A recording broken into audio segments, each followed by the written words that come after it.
ಇನ್ನು vote tampering ಬಗ್ಗೆ ರಾಜೇಗೌಡ ಅವರು ಅನುಮಾನವನ್ನ ವ್ಯಕ್ತಪಡಿಸಿರೋದು. ವೋಟ್ ಟ್ಯಾಂಪರಿಂಗ್ ಬಗ್ಗೆ ನಾನು ಮಾತನಾಡೋದಿಕ್ಕಾಗಲ್ಲ ಅಂತ ಚುನಾವಣಾ ಅಧಿಕಾರಿ ಸುಧೀರ್ ಕುಮಾರ್ ಮುರಳಿ ಹೇಳಿಕೆ ಕೊಟ್ಟಿದ್ದಾರೆ.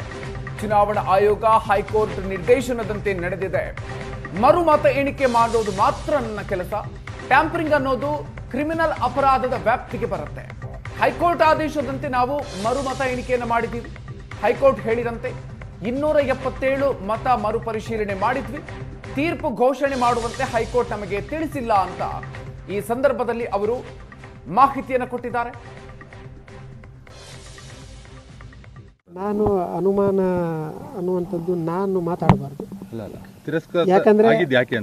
ಯಾಕಂದ್ರೆ ನಾನು ನನ್ನ ವ್ಯಾಪ್ತಿ ಬಹಳ ಕಡಿಮೆ ಇದೆ.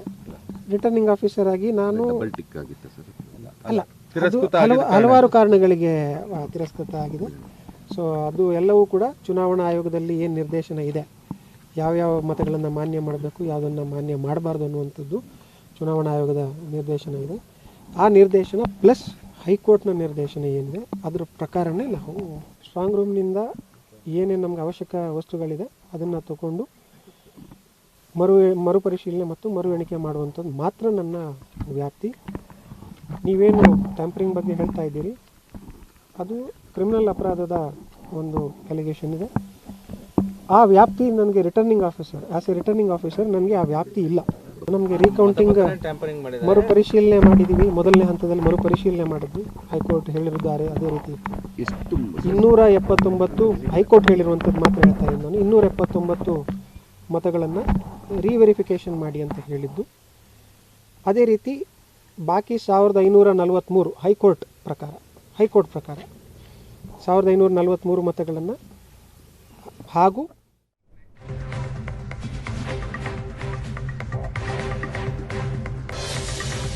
ಮರು ಎಣಿಕೆ ನಡೆದಿರೋದು ಅಂಚೆ ಮತಗಳು ಮಾತ್ರ. 1822 ಅಂಚೆ ಮತಗಳ ಮರು ಪರಿಶೀಲನೆ ಎಣಿಕೆ ಆಗಿದೆ. ಚಿಕ್ಕಮಗಳೂರಲ್ಲಿ ಚುನಾವಣಾ ಅಧಿಕಾರಿ ಗೌರವ್ ಶೆಟ್ಟಿ ಹೇಳಿಕೆ ಕೊಟ್ಟಿದ್ದಾರೆ. ಎಲ್ಲ ವರದಿ ಚುನಾವಣಾ ಆಯೋಗ ಮತ್ತು ಹೈಕೋರ್ಟ್ಗೆ ಸಲ್ಲಿಕೆ ಮಾಡಲಾಗುತ್ತೆ. ಮತ ಟ್ಯಾಂಪರಿಂಗ್ ಬಗ್ಗೆ ಪ್ರತಿಕ್ರಿಯೆ ನೀಡೋದಕ್ಕೆ ನನಗೆ ಅಧಿಕಾರ ಇಲ್ಲ ಅಂತ ಹೇಳಿದ್ದಾರೆ. ಚುನಾವಣಾ ಆಯೋಗದ ಮಾರ್ಗಸೂಚಿಯಂತೆ ಎಣಿಕೆ ಕಾರ್ಯವನ್ನ ನಡೆಸಲಾಗಿದೆ. ಇದು ಚಿಕ್ಕಮಗಳೂರಲ್ಲಿ ಚುನಾವಣಾ ಅಧಿಕಾರಿ ಗೌರವ್ ಶೆಟ್ಟಿ ನೀಡಿರುವ ಹೇಳಿಕೆ. ನಾನು ಅನುಮಾನ ಅನ್ನುವಂಥದ್ದು ನಾನು ಮಾತಾಡಬಾರ್ದು. ಯಾಕಂದ್ರೆ ನಾನು ನನ್ನ ವ್ಯಾಪ್ತಿ ಬಹಳ ಕಡಿಮೆ ಇದೆ. ರಿಟರ್ನಿಂಗ್ ಆಫೀಸರ್ ಆಗಿ ನಾನು ಅಲ್ಲ, ಹಲವಾರು ಕಾರಣಗಳಿಗೆ ತಿರಸ್ಕೃತ ಆಗಿದೆ. ಸೊ ಅದು ಎಲ್ಲವೂ ಕೂಡ ಚುನಾವಣಾ ಆಯೋಗದಲ್ಲಿ ಏನು ನಿರ್ದೇಶನ ಇದೆ, ಯಾವ್ಯಾವ ಮತಗಳನ್ನು ಮಾನ್ಯ ಮಾಡಬೇಕು, ಯಾವುದನ್ನು ಮಾನ್ಯ ಮಾಡಬಾರ್ದು ಅನ್ನುವಂಥದ್ದು ಚುನಾವಣಾ ಆಯೋಗದ ನಿರ್ದೇಶನ ಇದೆ. ಆ ನಿರ್ದೇಶನ ಪ್ಲಸ್ ಹೈಕೋರ್ಟ್ನ ನಿರ್ದೇಶನ ಏನಿದೆ ಅದರ ಪ್ರಕಾರನೇ ನಾವು ಸ್ಟ್ರಾಂಗ್ ರೂಮ್ನಿಂದ ಏನೇನು ನಮ್ಗೆ ಅವಶ್ಯಕ ವಸ್ತುಗಳಿದೆ ಅದನ್ನು ತಗೊಂಡು ಮರುಪರಿಶೀಲನೆ ಮತ್ತು ಮರು ಎಣಿಕೆ ಮಾಡುವಂಥದ್ದು ಮಾತ್ರ ನನ್ನ ವ್ಯಾಪ್ತಿ. ಹೆಚ್ಚಿನ ಡೀಟೇಲ್ಸ್ ಕೊಡ್ತಾರೆ ನಮ್ಮ ಪ್ರತಿನಿಧಿ ಕಿರಣ್. ನಮ್ಮ ಜೊತೆಗೆ ದೂರವಾಣಿ ಸಂಪರ್ಕದಲ್ಲಿ ಜಾಯ್ನ್ ಆಗ್ತಾ ಇದ್ದಾರೆ. ಕಿರಣ್, ಇಡೀ ದಿನ ನಡೆದ ಹೈಡ್ರಾಮಾ ಮಿಡ್ ನೈಟ್ ವರೆಗೂ ಕೂಡ ಕಂಟಿನ್ಯೂ ಆಗಿತ್ತು. ಏನೆಲ್ಲ ನಡೀತು, ರಿಸಲ್ಟ್ ಕತೆ ಏನು, ಜೊತೆಗೆ ಗೊಂದಲ ಯಾಕೆ ಇನ್ನೂ ಕೂಡ ಕಂಟಿನ್ಯೂ ಆಗ್ತಾ ಇದೆ? ಕಿರಣ್, ಮಧುಕರ್, ಖಂಡಿತವಾಗ್ಲೂ ಕೂಡ ಶೃಂಗೇರಿ ವಿಧಾನಸಭಾ ಕ್ಷೇತ್ರದ ಅಂಚೆ ಮತಗಳ ಮರು ಎಣಿಕೆಗೆ ಹೈಕೋರ್ಟ್ನ ಸೂಚನೆ ಮೇರೆಗೆ ನಿನ್ನೆ ದಿನಾಂಕ ನಿಗದಿಯಾಗಿತ್ತು. ಅದರಂತೆ ಚುನಾವಣಾ ಅಧಿಕಾರಿ ಗೌರವ್ ಶೆಟ್ಟಿ ಹಾಗೆಯೇ ಅಬ್ಸರ್ವರ್ ಕಿರಣ್ ಎಚ್ ಕುಲಕರ್ಣಿ ಅವರ ಸಮ್ಮುಖದಲ್ಲಿ ಅಂಚೆ ಮತಗಳ ಮರು ಎಣಿಕೆ ಬೆಳಿಗ್ಗೆ ಆರಂಭವಾಯಿತು. ನಿನ್ನೆ ಬೆಳಿಗ್ಗೆ ಆರಂಭದಿಂದಲೂ ಕೂಡ ಸಾಕಷ್ಟು ದೊಡ್ಡ ಗೊಂದಲಕ್ಕೂ ಕೂಡ ಕಾರಣವಾಯಿತು. ಏಕೆಂದ್ರೆ ಚಿಕ್ಕಮಗಳೂರು ನಗರದ ಸಗನೀಪುರ ರಸ್ತೆಯಲ್ಲಿರುವಂತಹ ಇವಿಎಂ ಉಗ್ರಾಣದಲ್ಲಿ ಇರುವಂತಹ ಸ್ಟ್ರಾಂಗ್ ರೂಮ್ ನಲ್ಲಿರುವಂತಹ ಅಂಚೆ ಮತಗಳ ಇರುವಂತಹ ಪೆಟ್ಟಿಗೆಗಳೇನಿದಾವೆ ಅವೆಲ್ಲವೂ ಕೂಡ ಓಪನ್ ಆಗಿತ್ತು. ಹಾಗೇನೆ ಅದು ಡ್ಯಾಮೇಜ್ ಆಗಿದೆ ಅನ್ನೋ ಒಂದು ಆರೋಪವೂ ಕೂಡ ಕೇಳಿಬಂತು. ತದನಂತರ ಅಲ್ಲಿ ಇದ್ದಂತ ಕಾಂಗ್ರೆಸ್ನ ಏಜೆಂಟರ್ಗಳು ಇಲ್ಲಿ ಇವೆಲ್ಲವೂ ಕೂಡ ಒಡೆದು ಹೋಗಿದೆ, ಇದು ನಿಷ್ಪಕ್ಷಪಾತವಾಗಿ ಇಲ್ಲ ಅನ್ನೋ ಒಂದು ರೀತಿಯಲ್ಲೂ ಕೂಡ ಆರೋಪ ಮಾಡಿದ್ರು. ಅಲ್ಲದೆ ಲಿಖಿತವಾದಂತ ದೂರನ್ನು ಕೂಡ ಸಲ್ಲಿಸಿದ್ರು. ಹಾಗಾಗಿ ನಮಗೆ ಮರು ಮತ ಎಣಿಕೆಯನ್ನು ಮಾಡುವಲ್ಲಿ ನಮಗೆ ಆಕ್ಷೇಪ ಇದೆ ಅನ್ನೋದು ಕೂಡ ಅವರು ಆಕ್ಷೇಪವನ್ನು ಲಿಖಿತವಾದಂತ ಆಕ್ಷೇಪವನ್ನು ಕೂಡ ಆ ಸ್ಟ್ರಾಂಗ್ ರೂಮ್ ನಲ್ಲೇ ವ್ಯಕ್ತಪಡಿಸಿದ್ರು. ತದನಂತರ ಅದನ್ನ ನಾವು ಹೈಕೋರ್ಟ್ನ ಸೂಚನೆ ಇದೆ, ನಾವು ಇಲ್ಲಿ ಮರು ಮತ ಎಣಿಕೆಯನ್ನು ಮಾಡಲೇಬೇಕು, ಕೋರ್ಟ್ನ ಸೂಚನೆಯನ್ನು ಪಾಲನೆ ಮಾಡಬೇಕು ಅನ್ನೋ ನಿಟ್ಟಿನಲ್ಲಿ ಅಬ್ಸರ್ವರ್ ಅವರು ಬಿಜೆಪಿ ಹಾಗೇನೆ ಕಾಂಗ್ರೆಸ್ನ ಇಬ್ಬರು ಏಜೆಂಟರ್ಗಳಿಗೆ ಮತ್ತು ಅಭ್ಯರ್ಥಿಗಳಿಗೆ ಮನವರಿಕೆ ಮಾಡಿಕೊಟ್ಟ ನಂತರ ಅದು IDSC ಕಾಲೇಜಿಗೆ 9 ಗಂಟೆಗೆ ಅಂಚೆ ಮತಗಳನ್ನು ಹೊತ್ತಿರುವಂತಹ ಟ್ರಂಕ್ 20 ಟ್ರಂಕ್ಗಳು ಕೂಡ IDSC ಕಾಲೇಜಿಗೆ ತಲುಪುತ್ತೆ. ಅಲ್ಲಿ ಮರು ಮತ ಎಣಿಕೆ ನಡೆಯುತ್ತೆ. ಮಧ್ಯಾಹ್ನದವರೆಗೂ ಕೂಡ, ಮಧ್ಯಾಹ್ನ 3 ಗಂಟೆವರೆಗೂ ಕೂಡ ಮತ ಎಣಿಕೆ ನಡೆಯುವಂತ ಸಂದರ್ಭದಲ್ಲಿ ಅಲ್ಲಿ ತಿರಸ್ಕೃತಗೊಂಡಂತ 279 ಮತಗಳಲ್ಲಿ ರಾಜೇಗೌಡರು 2 ಮತಗಳ ಅಂತರದಿಂದ ಗೆಲುವು ಸಾಧಿಸಿದ್ದಾರೆ ಎನ್ನುವ ಮಾಹಿತಿಯ ಆಧಾರದ ಮೇಲೆ ಕಾಂಗ್ರೆಸ್ ಕಾರ್ಯಕರ್ತರು ಪಟಾಕಿಯನ್ನು ಸಿಡಿಸಿದ್ರು, ಸಂಭ್ರಮಾಚರಣೆಯನ್ನು ಪಟ್ಟರು.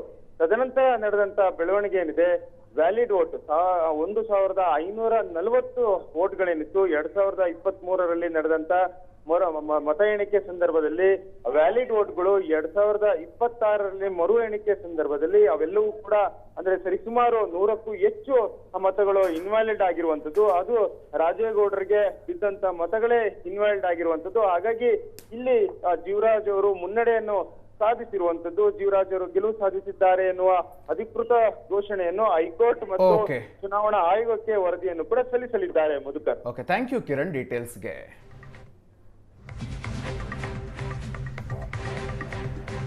ಇನ್ನು ಈ ವಿಚಾರಕ್ಕೆ ಸಂಬಂಧಪಟ್ಟಂತೆ ಬಿಜೆಪಿ ರಾಜ್ಯಾಧ್ಯಕ್ಷ ವಿಜಯೇಂದ್ರ ರಿಯಾಕ್ಷನ್ ಕೊಟ್ಟಿದ್ದಾರೆ. ಶೃಂಗೇರಿಯ ಧರ್ಮಭೂಮಿಯಲ್ಲಿ ಸತ್ಯಕ್ಕೆ ಜಯ ಸಿಕ್ಕಿದೆ ಅಂತ ಹೇಳಿದ್ದಾರೆ.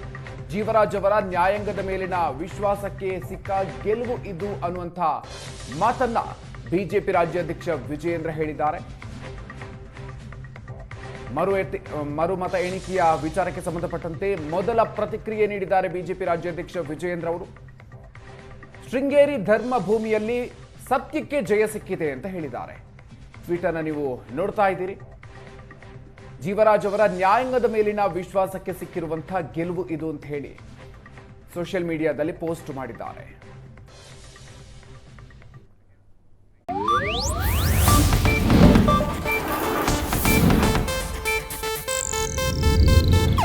ಇದು ಏಷ್ಯಾನೆಟ್ ನ್ಯೂಸ್ ನೆಟ್ವರ್ಕ್ ಪ್ರಸ್ತುತಿ.